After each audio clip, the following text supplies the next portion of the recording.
Hello and welcome back to another tutorial. Today we'll be going over the EdgePi online portal. The EdgePi online portal is a user-friendly way to view and manage your device from afar.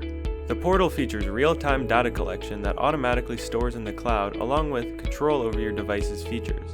With that being said, let's get ourselves on the portal.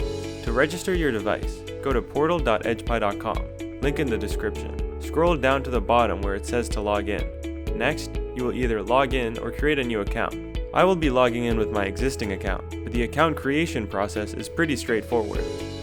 When you first open the site, it will be pretty empty because we haven't connected our device yet.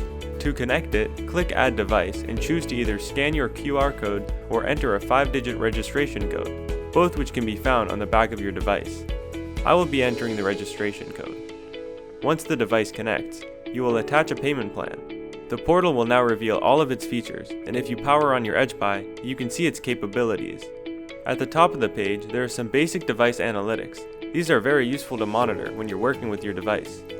Underneath, the dashboard features settings for your output channels, your input channels, the 8 LEDs, the thermocouple channels, and the relay channel, along with more specific settings for individual channels. There are 8 adjustable output channels and 8 input channels. Both can be set to read either analog or digital signals. By clicking the gear icon next to the channels, you can change these settings. With the large gear icon, you can change whether these modules are controlled by the dashboard or by the software development kit.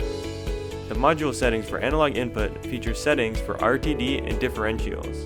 The LED module allows you to toggle the state of the 8 LEDs in the LED array, or to enable and disable them.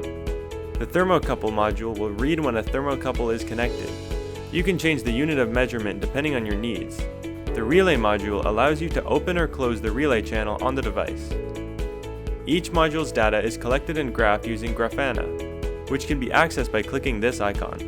Grafana is a powerful data visualization tool that makes it easy to track any changes or trends that occur while working with the EdgePi. For more details on the portal, check it out for yourself or read the official wiki. Both links will be in the description of this video.